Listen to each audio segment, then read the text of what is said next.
दोस्तों, डॉक्टर भाटिया चंडीगढ़ से 12वें बुद्ध की कुछ विलक्षण बातें आपको बता रहा हूं मैं।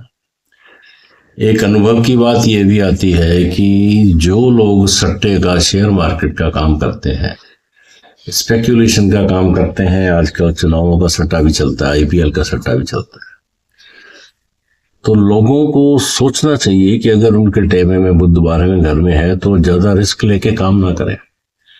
बहुत से लोगों को मैंने देखा है कि उनको लॉस लगता है, उनके घर से लाते हैं, उनके मिसेज आती है, लोग आते हैं, रोते हुए आते हैं कि रात को एक छक्का लग गया लास्ट बॉल पे और मेरे पति को 1 करोड़ का नुकसान हो गया। ऐसे लोग बहुत आते हैं। तो आप ये ध्यान रखिएगा कि अगर आपका बुध 12वें घर में अशुभ प्रभाव दे रहा है तो आपको सट्टे का, जुए का काम बिल्कुल नहीं करना है। ऐसे व्यक्ति के पास अगर मान लो पैसा इकट्ठा हो भी जाए, सपोज उसने 1 करोड़ कमा लिया, तो वो पैसा उसके काम नहीं आता, दूसरे लोगों के काम ही आता।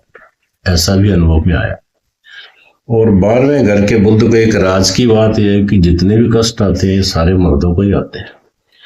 औरतों के टेबे में इतने ज्यादा नुकसान नहीं होते क्योंकि आमतौर से औरतें इतना रिस्क लेके काम नहीं करती हैं।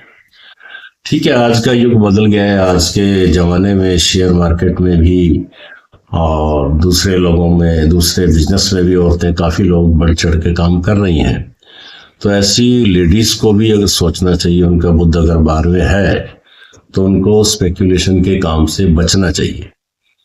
बुध के बारे में एक तजर्बा और भी है कि अगर आपका जो है सेकंड घर के अंदर बुध जो है पड़ा हुआ अकेला है और साथ में बृहस्पति भी दूसरे घर में पड़ा हुआ है, तो ऐसा व्यक्ति अगर मंदिर में जाता है तो उसका गुस्सा कुछ हद तक कम हो जाता है।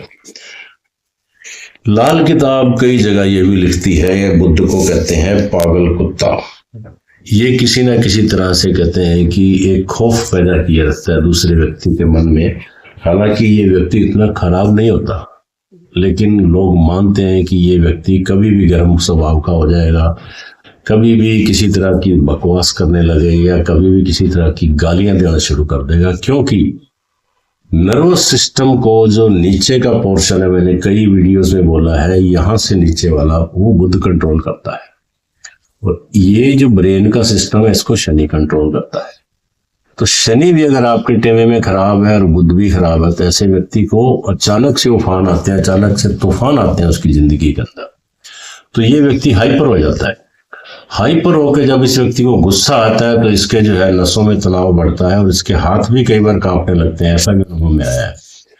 तो ये ध्यान रखिएगा कि अगर आपको नर्व्स के अंदर प्रॉब्लम है, अगर आपको किसी तरह की ऐसी प्रॉब्लम्स आपको लगती हैं कि आपको अचानक चक्कर आ रहा है, वर्टिगो हो रहा है, यानी कि चक्कर खा के गिर जाना, तो डेफिनेटली नर्व्स की ये कमजोरी है। और अगर आपका बुध खराब है और साथ में सूर्य खराब है तो ये मेरा अनुभव है कि ऐसे लोगों के स्टंट, आजकल नया वर्ड चला है, स्टंट बहुत डालते हैं। ऐसे लोगों को हार्ट्स की प्रॉब्लम ज्यादा आती है। कारण क्या है कि हार्ट की जो वाल्स हैं या तो वो थिकनेस में आ जाएंगी या वो वीक हो जाएंगी। तो उस केस में बाईपास करवाना पड़ता है, क्योंकि उन आर्टरीज और उन वर्टिज के अंदर इतनी पावर नहीं होती कि ब्लड की पंपिंग वो कर सके।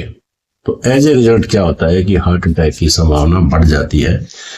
तो आपकी कुंडली के अंदर सूर्य, बुध और शनि, ये 3 ग्रह अगर अशुभ प्रभाव में हो तो आप डेफिनेटली चेक करवाइएगा कहीं आप नर्वस सिस्टम के शिकार तो नहीं है। Thank you for watching. मेरे से कोई आपको गाइड चाहिए हो तो आप मुझे संपर्क कर सकते हैं, डॉक्टर भाटिया 7023255775। Thank you.